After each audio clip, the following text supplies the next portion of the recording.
Саламатсыздар ма балалар? Бүгінгі өтетін сабағымыз 116 сабақ жай және құрама есептер. Сен жай және құрама есептерді шығаруды, кері есептер құрастыруды және шығаруды жалғастырасың. Балалар, құрама есептер дегеніміз екі немесе одан да көп есептен тұратын есепті құрама есептер дейміз. Бірінші есепті шығар. Балалар саяхатқа әрқайсында бесеуден 9 қалташаға салынған самса алып шықты. Оқушылар түске дейін 36 самса жеді. Неше самса қалды?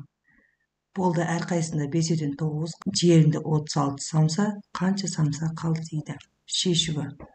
Саяхатқа бесеуден 9 қалташаға салынған самса болса, 5 9-ға көбейтеміз 45. 36-сын жесе, азайту 36. 45-тен 36 алсақ 9, жауабы 9 самса қалды.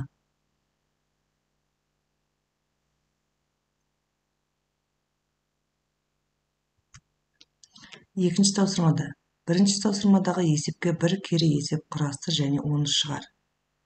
Бұлай құрастырып көрдік. Балалар саяхатқа 9 қалташаға салынған самса алып шықты. Балалар түске дейін 36 самса жесе, 9 самса қалды. Әр қалташаға неше самсадан салынды? Ол үшін бізде жалпы қанша самса болғанын шығарып аламыз. 36-ға 9-ды қосамыз. 9 қалташаға бөлеміз 5-тен. Сонда әр қалташаға 5 самсадан салынды деп жауабын жазамыз. Үшінші есепті шығар. Саяхатқа балалар 35 шоколад алып шықты. Олардың 8 шоколадын қыздар жеді. Қалған шоколадтарды 9 ұл теңдей бөліп алды. Әр ұл неше шоколадтан алды? Бізде 35 шоколад белгілі болып тұр. Қыздар жеген белгілі болып тұр. Бұлай шығарып көрейік. 35 шоколадтың 8 шоколадын қыздар жесе, қанша шоколад қалғанын тауып алайық. 35-тен 8-ді аламыз. 27. Оны 9 бөліп жесе, бір ұлға қаншадан тию үшін 27-ні 9-ға бөлеміз 3-тен. Жауабы әр ұл 3 шоколадтан алды. Келесі, төртінші есеп. Сызба бойынша есеп құрастыр, оны шығар. Саяхатқа балалар шоколад алып шықты. Ол шоколадтың 8-ін қыздар жеді. Қалған 27 шоколадты 9 ұл теңдей бөліп жеді. Жалпы қанша шоколад алып шықты? Әр ұл неше шоколад жеді? Мына жерде сұрақта қараймыз. Жалпы шоколад санын сұрап тұр. Сосын әр ұлдың қанша шоколадтан жегенін сұрап тұр. Оны бұлай шығарып көрейік. Басқа түрмен шығарсыңдар да болады, балалар. Өздерің есеп құрастырып шығарсыңдар болады. Мынау жай ғана мысал. 27-ні мына қанша бөліп тұр? 9 бөліп тұр. 27-ні 9-ға бөліп аламыз 3-тен. Әр бала 3-тен жеді. Енді 27 қалды. Қыздар жеген шоколадты қоссақ 27-ге. Жалпы қанша шоколад алып шыққаны шығады? 27-ге 8-ді қосамыз 35. Жауабы жалпы 35 шоколад алып шықты. Әр ұл 3 шоколадтан жеді деп жазсақ болады.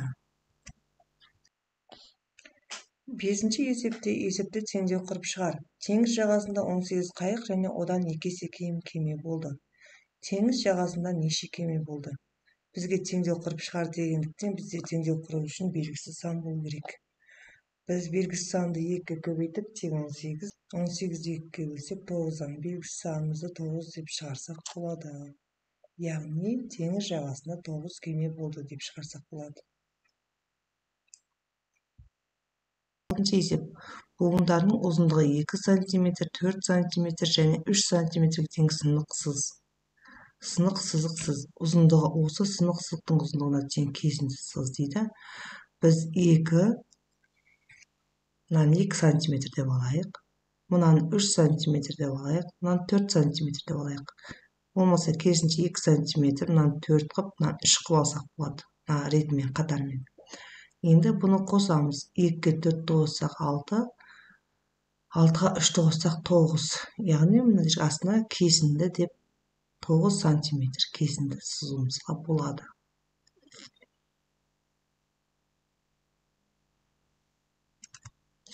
Жетінші есеп. Көрсетілген өлшем бірліктерін түрлендір.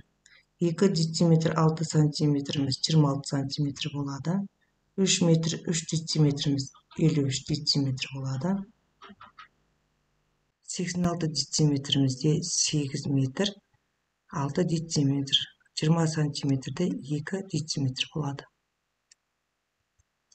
8-ші есепте тиісті амалдар таңбасымен сандарды тап. Басқа амал қарастырып көрсеңдер болады. 21 қосылған 3-міз 24. 24-ке 11-ді қоссақ 35. 68-ден 20-ны алсақ 48. 48-ден 4 алсақ 44. 44 азайту 6. 38. 9-ші есепте есепті шығар. Саяхатта жүріп балалар 2 литр шырын және одан 6 литр артық су ішті. Балалар шырынға қарағанда неше литр су ішті? Бұл жерде 2 литр шырын одан 6 литр артық су ішсе, біз суды тауып алуымыз керек. Ол үшін 2 алтыны қосамыз 8. Балалар шырынға қарағанда неше есе артық су ішті дейді. Бізде суымыз 8 литр болды, шырынымыз 2 литр болды. 8-ді 2-ге бөлеміз 4. Сонда жауабы балалар шырынға қарағанда 4 есе артық су ішті. 10-ші есепте кім жылдам? Өрнектердің мәнін тауып, оған сәйкес әріптерді кестеге қой. Жасырын сөзді оқы, ол туралы білетініңді айтып бер. 2 9 18 Ш.